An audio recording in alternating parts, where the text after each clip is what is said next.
Hello, everyone, and welcome to the late game edition of Halftime with Harmon. I'm Matt Harmon. We're here to talk fantasy football. We're here to talk about whatever you want to discuss with the NFL. It's been an exciting week two so far. So much has happened. I'm trying to digest all the information along with you. We have just information coming and flooding in at this time. But let's kind of talk some of the big early game storylines, and really three of them dropped to my mind right away. Number one, the tie that we had, the Green Bay Packers and the Minnesota Vikings tie, 29-29. What a weird situation that is. Obviously, Aaron Rodgers comes into the game banged up. We know he wasn't 100% coming into this. He probably won't be for a little bit. And the second one is really the Chiefs' offense. I mean, Patrick Mahomes right now is taking this league by storm. I would love to know from you guys, where do you see Patrick Mahomes in fantasy for the rest of the year? Do you see this guy being an every week start, a clear-cut QB1? Because I know I sure do. I mean, this has been just an amazing ride to watch with him. Alex Smith obviously had this offense operating at maximum efficiency last year. And really we're seeing just Patrick Mahomes take it to another level here in 2018. This quarterback threw 6 touchdowns today. Unbelievable, really, to watch that happen. He's taking advantage of every single weapon he has on the board with Tyreek Hill, Travis Kelce, Sammy Watkins even made a big play today, and then Denard Robinson and Chris Conley, kind of these guys who were people that came out of school that had some hype on them but aren't main contributors here in this Chiefs offense. He even got them involved today. I mean, he is elevating all ships in this sea right now in the Chiefs offense. And the other story to me, which is actually just another story of the NFL, is the Buccaneers passing offense with Ryan freaking Fitzpatrick at the helm. Let me know what you guys think. React to me in the chat. What do you think about Ryan Fitzpatrick? Is Jameis Winston going to get his starting job back? We talked about it on the early edition with Halftime with Harmon, and I don't think so. I don't know that Jameis Winston is just going to be coming right back to this job. To me, we're seeing right now a quarterback in Ryan Fitzpatrick operating this offense at peak efficiency, doing so much with this team, and I'm just crazy excited about it. I mean, the skill position weapons in this offense with Mike Evans, Chris Godwin, Deshaun Jackson is kind of like a speed slot receiver, and O.J. Howard. This is really an unstoppable unit, and Ryan Fitzpatrick, we know he's streaky. We know he's going to come back down to earth eventually, but right now, ride this train while it's hot, and Ryan Fitzpatrick is hot right now. I love what I'm seeing for the Bucs offense. Again, we know it's not going to last. This is the story of Ryan Fitzpatrick's career. But while we're seeing it now, let's enjoy it. We're going to go into the chat room right now. Remember, if you're on Facebook, if you're on Periscope, if you're on Twitch, you can comment on this show live, and we're going to talk about whatever you want to discuss with the NFL. We got one question. Am I worried about David Johnson or Dalvin Cook going forward? Now, it's a little bit of a different angle here with both of these players. One of them with David Johnson, he's just in an offense that sucks. Sam Bradford back there, he's like a rickety old machine. He can't really move. He's not going to do much behind this banged up offensive line. No threats in the pass game outside of Larry Fitzgerald. They're not really using David Johnson as a big play runner or a threat in the passing game, and I think that is definitely a big problem for David Johnson's usage. I projected him as one of the best players in fantasy football, as most everybody did, because he was just a stud machine in the pass game back in his breakout 2016 season. We're not really seeing that anymore. We're not seeing that happening with this Cardinals offense with Mike McCoy at the helm. It's a problem for sure. I'm not worried about David Johnson. Last week he was just in an awful situation, and he had 15 fantasy points still because he is going to get all the touches. Dalvin Cook, he's another guy who's playing on all the snaps. He's getting some pass game usage. He was second on the team in targets in week 1 with 7. I think David Johnson and Dalvin Cook are both going to be fine. Both of them, I think you could probably try to buy them low. If they're on your teams right now, I would not recommend selling them because you're selling too low. But definitely we've seen concerns, especially for David Johnson, not so much so with Dalvin Cook. You got to remember there's a lot of great players in this Minnesota Vikings offense, and he's going to have to contend with them on a week-to-week basis.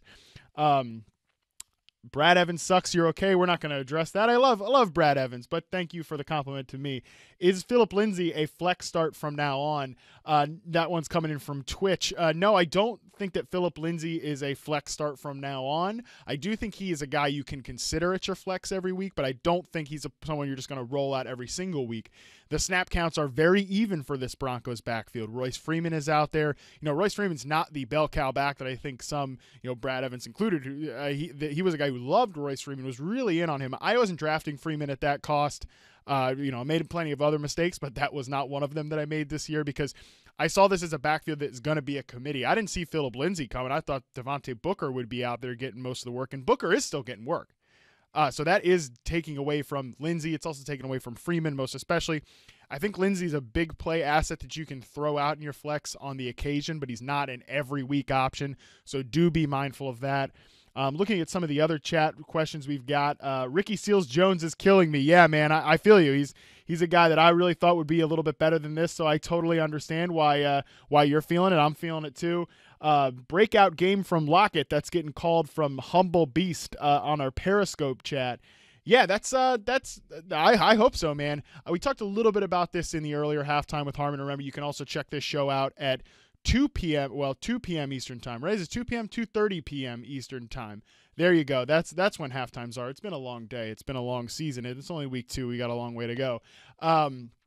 With Tyler Lockett, I think that this Monday night game is really a chance for him to assert himself, show some of that talent that I have long believed that he has, and he showed it in week 1 with a big play and long touchdown scored against the Denver Broncos defense. I think we could see him get a few big plays off on the Chicago Bears defense that I actually do have a lot of respect for. I mean, this Bears defense, especially in the front 7 with Khalil Mack, with Roquan Smith out there, Eddie Goldman, Akeem Hicks. They have a lot of really talented players. Even Leonard Floyd's a former first-round pick. They got a lot of really talented players in that front 7 with the Chicago Bears. I expect them to wreak havoc on Monday night against the Seattle Seahawks and really have the advantage. I picked them to win this game, and I took the point spread, the Chicago Bears. I also took the under this game. Don't think it's going to be too high scoring, but with Seattle in a negative game script trying to chase this Bears offense and going against a tough defense, I think that's going to lead Seattle to pass a lot more than they want to. It's probably going to happen a lot this season. That means more passing volume for Lockett. So I see Lockett with a pseudo breakout game on Monday night. I definitely started him in several fantasy leagues. So I am thinking that we're going to see a good game for the Chicago Bears, but I do think Tyler Lockett is going to benefit. I really do love the Bears defense. We're getting a lot of conversation about them in the chat. Yeah, for sure. It's a big time unit, so I have a lot of respect for them. Didn't even mention Kyle Fuller in the secondary. That's an asset too. And if you are a Royce Freeman fan out there, he did just score his first career touchdown, a rush up the middle for 1 yard. So if you have Royce Freeman in your lineup, if you used him in a game script that I was expecting to look a lot better for the Denver Broncos rushing attack and beating this Oakland Raiders team, he did just score a touchdown, so you did get away with that one. It's going to be 12-7 after the extra point here. And we got a question in the chat about Jamison Crowder. Jamison Crowder asking if he's unstartable in the Alex Smith offense. No, I don't think he's unstartable. I think in good matchups you could consider him. This was a good matchup today against the Colts defense, which doesn't really have many good players in the secondary. This was a good matchup for him, but what you got to remember with this Washington offense, and it's something to keep in mind every single year. We thought that with Kirk Cousins, he was a quarterback who liked to spread the ball around, not hone in on one or two weapons. That's not necessarily the case. It's the offense. It's Jay Gruden's system that likes to run that way. They do not have a funnel number one target. They pick and choose their spots on a week-by-week basis, and nobody in this team is really going to get funnel targets except Chris Thompson today. 13 targets out of the backfield. Outrageous number for a running back, but Chris Thompson is a guy I'm starting every week. Jordan Reed probably a guy I'm starting every week because of the natures of the positions that they play, but I'm not really considering Jamison Crowder a must-start. Didn't really think of him that way coming into the season either, but he is a flex option, but not a weekly must-start. God hates the Cleveland Browns. I get it, man. It's rough. rough ending there for the Cleveland Browns. They are 0-1-1. Of course, that tie in week 1 and a loss in week 2. Still crossing fingers. There's a lot of players we really like there. And we'll touch on Josh Gordon to kind of end the show. I'm saving that one, but we will discuss it.